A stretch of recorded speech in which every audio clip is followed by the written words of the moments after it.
प्रिय viewers, followers, बच्चों, मैं डॉक्टर आनंद प्रदीक्षित आपके जीवन प्रबंधन चैनल से आपके समक्ष मुखातिब हूँ। रिश्ते कैसे निभाएं जब अगला निभाने के लिए तैयार ही नहीं है। लाख कोशिश करें, अपनी तरफ से झुकें भी, विनम्र भी हों, हर बात मानने को तैयार हों, लेकिन अगला है कि मानता ही नहीं, तनता ही चला जाता है, मूर्ख समझने लगता है, गुलाम समझने लगता है, आपकी विनम्रता को कमज़ोरी समझने लगता है। ऐसे रिश्ते को कैसे निभाएं? तोड़ दीजिए। कुछ खोते ऐसे होते हैं जिन्हें हमें खोते चलना चाहिए। पहले खोते का मतलब है पंजाबी वाला, और दूसरा खोते जो है वो खो देना है। तो कुछ खोते ज़िंदगी में आ ही जाते हैं जिन्हें हमें खोते चलना चाहिए। खोते को खोते हुए हमारे जीवन में आनंद की प्राप्ति होती है। मेरा सूत्र याद रखिए, इस पर आनंद प्रदीक्षित की मोहर और लगा लीजिए कि मैंने ही कहा है। हमारे जीवन में अनायास कुछ प्राणी घुस आते हैं। जैसे हमने बड़ा अच्छा बाग बगीचा लगाया है, मान लीजिए गार्डनिंग का शौक है और बहुत सुंदर लॉन मेंटेन किया हुआ है, कभी कुत्ते घुस आते हैं, कभी कोई जीव जंतु घुस आता है, तो हम उसे भगा देते हैं, पाल के तो नहीं रखते। इवन डॉग लवर्स भी गली के कुत्तों को तो घर में अलाउ नहीं करते। तो कुछ रिश्ते हमारे, बुरा मत मानना, लेकिन कुत्तों की तरह होते हैं। कुत्ता हमारे हिंदी भाषा में दो अर्थ रखता है।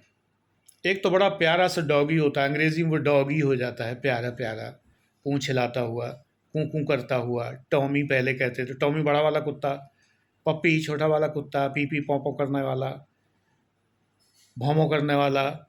लेकिन ये बड़े प्यारे प्यारे कुत्ते हैं। और एक ये होता है कुत्ते कहीं के। और धर्मेंद्र ने तो कुत्ते को बड़ा प्रसिद्ध किया है, कुत्ते मैं तेरा खून पी जाऊंगा। मिमिक्री आती नहीं मुझे। तो कुत्ते का प्रयोग कई जगह होता है, तो हमें सही जगह पहचान कर कुत्ते शब्द का प्रयोग करना चाहिए। तो हमारे जीवन में कुछ कुत्ते घुस आते हैं, उन्हें हाँक देना चाहिए, हुश, भगा दो। जीवन में जब ऐसे लोग आ जाएं जो श्वान चरित्र हैं, अच्छी वाली भाषा बोल दें, श्वान चरित्र, तो श्वान चरित्र लोगों को पहले तो पहचानिए कि ये पालने वाले कुत्ते हैं या भौंकने वाले कुत्ते हैं या काट खाने वाले कुत्ते हैं या गंद मचाने वाले कुत्ते हैं। कुत्ते ही कुत्ते हैं, तो इनसे दूर रहिए। ये किसी भी फॉर्म में हो सकते हैं, आपके मित्र हो सकते हैं, जीएफ बीएफ हो सकते हैं, एट्सेट्रा एट्सेट्रा हो सकते हैं, कुछ भी हो सकते हैं, किसी भी रूप में हो सकते हैं, दलालों के रूप में हो सकते हैं। इनको दूर रखिए। जिंदगी मैंने कभी दलालों के हाथ में नहीं सौंपी, ना धर्म के दलालों के, ना सिलेक्शन के दलालों के। मुझे मध्य प्रदेश में जब मैंने 82 में MPPCS दिया था, तो दतिया का एक डॉक्टर मिला था जो कह रहा था 30,000 में हम आपका सिलेक्शन करा देंगे। 1982 में 30,000। मैं उसके चक्कर में आ भी गया था, लेकिन फिर मैंने निर्णय लिया कि मेरे पास तो है ही नहीं पैसे। और उसने एडवांस मेरी अंगूठी मांगने की पेशकश की थी, लेकिन वो मेरी शादी की अंगूठी थी, नहीं तो मैं शायद दे भी देता। मैंने कहा मेरे पास पैसे नहीं, तो उसने कहा ये रिंग दे दीजिए। मैंने कहा ये रिंग शादी की मैं नहीं दे पाऊंगा। मैंने उसको एक ढेला भर नहीं दिया, हाँ, लेकिन मैं उसके चक्कर में आते आते बचा, क्योंकि नौकरी की दरकार थी और मुझे लग रहा था कि आदमी सही है। लेकिन फिर मैंने सोचा कि मेरे अंदर ईश्वर ने इतनी क्वालिफिकेशन दी है कि मैं सेलेक्ट हो सकता हूँ। हो गया। तो मैंने अपनी ज़िंदगी दलालों के हवाले नहीं की कभी भी, किसी भी चीज़ के दलाल के हाथ में। तमाम काम होते हैं जिसमें दलाल होते हैं। अब कुछ चीज़ें ऐसी होती हैं कि जैसे लोग दलालों के हवाले कर देते हैं। ड्राइविंग लाइसेंस बनवाना है तो भाई ब्रोकर है बीच में। शेयर ब्रोकर को हम वो ब्रोकर नहीं मानते, वो तो एक बीच की कड़ी है, मिडिल मैन है, संस्था है। हमें शेयर खरीदने, पहली बात तो मैं शेयर बिल्कुल पसंद नहीं करता, नॉट एट ऑल। मैं स्पेकुलेशंस नहीं करता, मैं जुआ नहीं खेलता। लेकिन अगर हमें शेयर बाजार की ज़रूरत पड़ती है तो हमें ब्रोकर की ज़रूरत पड़ती है। मकान खरीदने की ज़रूरत पड़ती है तो ब्रोकर की ज़रूरत पड़ती है। ये दलाली नहीं। लेकिन दलाली ये कि हम अपने जीवन को दलालों के हवाले कर दें। सावधान रहिए, जीवन में दलालों का प्रवेश मत आने दीजिए। आप लोगों में से तमाम लोग, युवा वर्ग में तमाम लड़कों की आदत होती है कि अपने किसी दोस्त से कहते हैं कि उस लड़की से मेरा परिचय करा दो, यार मैं नहीं पटा पा रहा हूं, तुम पटवा दो। दलाली हुई। अरे तुम्हारे अंदर कुव्वत नहीं है। पहली बात तो मैं इस सब चीज़ के सख्त खिलाफ हूँ, हटाने पटाने के। लेकिन अगर तुम्हारे अंदर इम्प्रेस करने की पावर नहीं है, देन लीव द फील्ड। इस फील्ड को छोड़ दीजिए। ऐसी लड़कियां कहती हैं, यार गजब है, वो लड़का बड़ा हॉट है, तुझसे तो बात होती है। सहेलीज कहती हैं, तू मेरी भी बात करा दे। If you can't impress him, then leave it. एक बार एक लड़की ने मुझसे एक परफ्यूम मांगा। उन दिनों बड़ा ही प्रचार में था डीओ, कि सर ये मुझे एक दो दिन के लिए दे दीजिए। मैंने क्यों? कि मेरा बॉयफ्रेंड आता है, वो मुझे बड़ा पसंद करता है, लेकिन मुझे लगता है कि अगर ये स्प्रे मैं वहाँ करके रखूँ तो शायद वो मुझे ज़्यादा पसंद करेगा। मैंने कहा, जिस रिश्ते में एक डीओ या परफ्यूम की भूमिका हो, वो रिश्ता ठीक नहीं है। तुम ले जाओ, कोई बात नहीं है, लेकिन मुझे नहीं लगता कि इससे कोई फ़र्क पड़ता है।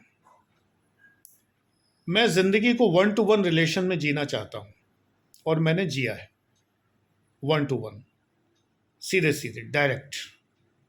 इसीलिए मैंने कभी सिफारिश नहीं लगाई नेताओं से, क्योंकि वहाँ दलालों का बोलबाला है। मैंने अधिकारियों से कभी सिफारिश नहीं लगाई, क्योंकि वहाँ दलालों का बोलबाला है। अधिकारी तक पहुँचना है, फलाना दलाल है।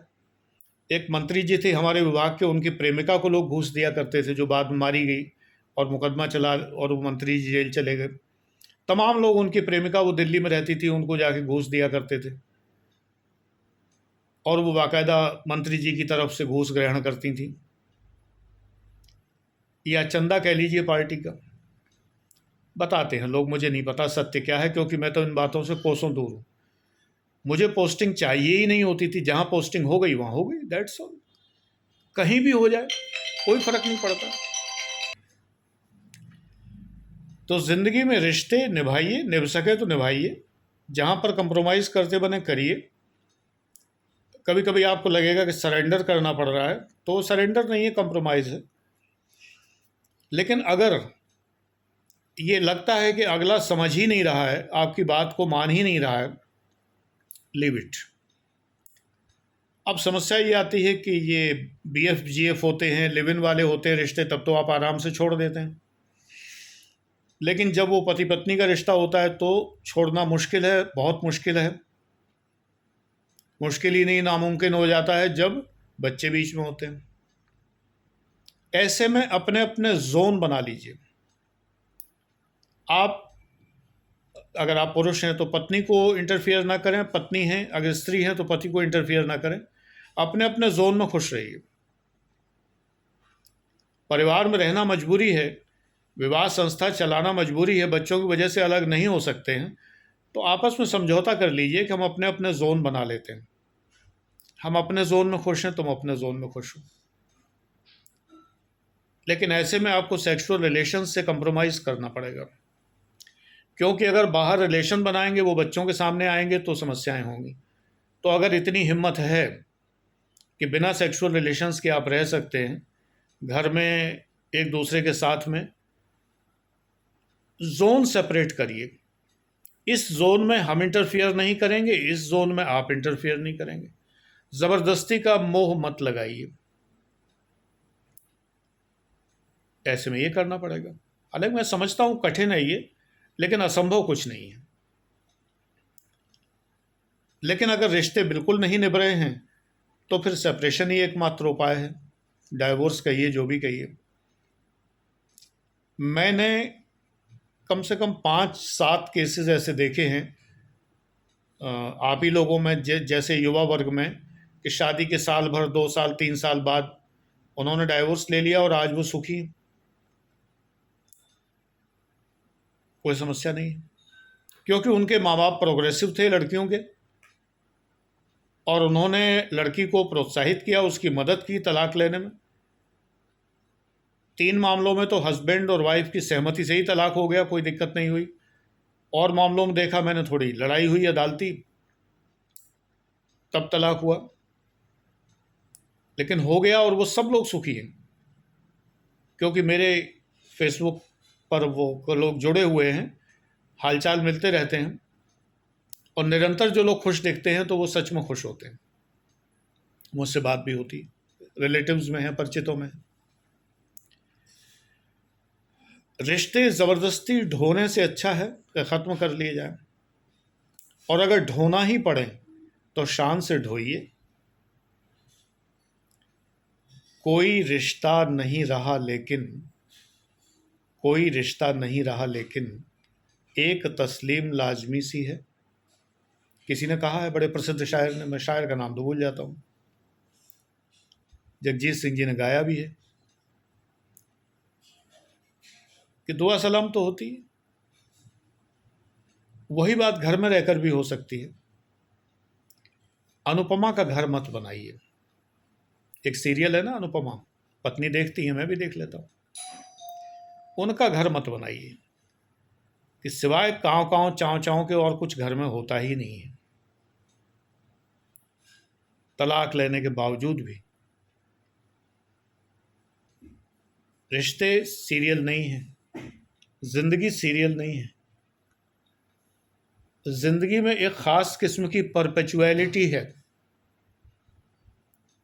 और जिंदगी एकता कपूर के कहने से नहीं चलती है। जिंदगी अपनी तरीके से जिए, इतने स्ट्रांग बनिए कि जिंदगी के अपने सूत्र विकसित करिए।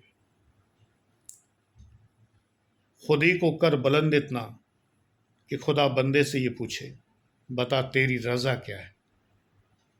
और ये बुलंदी तब आती है जब आप ईश्वर के निकट होते हैं, अच्छे कार्य करते हैं, दूसरों की मदद करते हैं।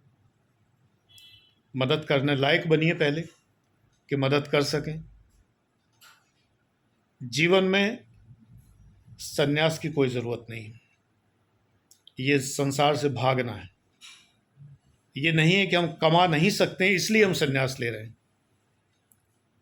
एक आदमी अपने घर के दरवाजे चादर बिछा के बैठा था, बोला मैं भूख हड़ताल पे हूँ। लोगों ने कहा किसके खिलाफ? बोले किसी खिलाफ नहीं। तो बोले फिर काहे की भूख हड़ताल? बोला घर में खाने को ही नहीं है। तो जब घर में खाने को नहीं है तो भूख हड़ताल नहीं कहलाती, भूखमरी कहलाती। तो जब कमा नहीं सकते, क्षमता नहीं है, सोचते नहीं है कि हम किस प्रकार कमा सकते, गलत साधनों से नहीं, कि नहीं तो कट्टा लेके गली के मोड़ पे खड़े हो गए, किसी को लूट लिया। हिंदू हॉस्टल में लड़के किया करते थे हमारे ज़माने में, जिन्हें घर से खर्चा नहीं मिलता, चौराहे पर खड़े हो जाते, 4 बजे सवेरे जो सवारी निकलती थी उससे 150 रुपया लेते थे। फिक्स रेट था, 150 रुपया लूटना है।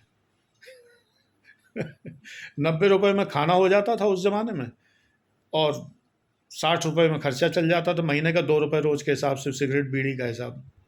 सिर्फ 150 लूटते थे, फिर पूरे महीने किसी को नहीं लूटते थे। कितने ईमानदार लूटे थे भारत का भविष्य।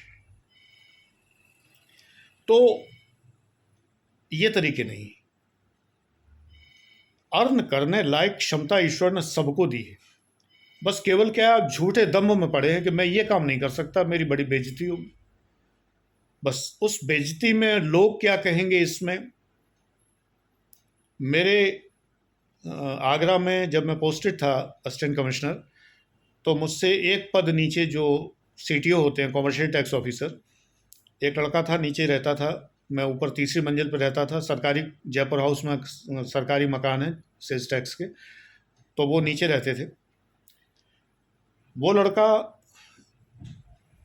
प्रतिष्ठित ब्राह्मण कुल का लड़का था, कानकुब्ज ब्राह्मण, बाद में हमारे रिश्तेदार भी हुए वो लोग। लेकिन उसने अपने ज़माने में अखबार बेचे, वेटर का काम किया और मजदूरी तक की। उसके बाद अधिकारी बना पीसीएस में। उस समय लोअर सबऑर्डिनेट कहलाता था ये, आज भी होता है, उसका कुछ पैटर्न बदल गया है। पीसीएस का लोअर सबऑर्डिनेट एग्जामिनेशन में सिलेक्शन हुआ उसका, कॉमर्शियल टैक्स ऑफिसर बना और डिप्टी कमिश्नर की पोस्ट से रिटायर हुआ। अब अगर वो यही सोचता रहता तो भूख मरता रहता पूरा परिवार कि मैं ये काम नहीं कर सकता। जब आपके पास पूंजी नहीं है, आप बड़े काम कर नहीं सकते, बड़े व्यापार कर नहीं सकते, लोन आपको मिल नहीं सकता, आपके नाते रिश्तेदार आपकी मदद कर नहीं सकते, आपके पास कहीं से छप्पड़ फाड़ के धन आ नहीं सकता, तो ऐसे में कोई भी छोटा काम करने में बेटे कोई बुराई नहीं है, जिससे परिवार का पालन पोषण हो। मेहनत करते रहिए, पढ़ते रहिए, ऊंची सर्विस के लिए सफल अवश्य होंगे। दम्भ छोड़ दीजिए, लोग क्या कहेंगे छोड़ दीजिए। जो लोग उस समय उस लड़के की मजाक बनाते थे कि अखबार है इनके दिन आ गए, इतने बड़े ब्राह्मण हैं, इतने ऊंचे कुल के हैं, 20 बिस्वा के कानकुब्ज जो ब्राह्मण हैं, आज तक हमारे खानदान में किसी ने अखबार नहीं बेचे, ऐसी बातें करते थे लोग। वही लोग कहते थे कि लड़का कितना कर्मठ था, अखबार तक बेचे लेकिन अधिकारी बन के दिखा दिया। तो बात यह है कि लोगों की परवाह मत करिए। लोग कई बार जो है श्वान योनि में आ जाते हैं, श्वान चरित्र के लोग बहुत से, भौंकना उनकी स्वभाव है। Let them bark. कुछ करने चलो तो भौंकेंगे, भौंकने दो।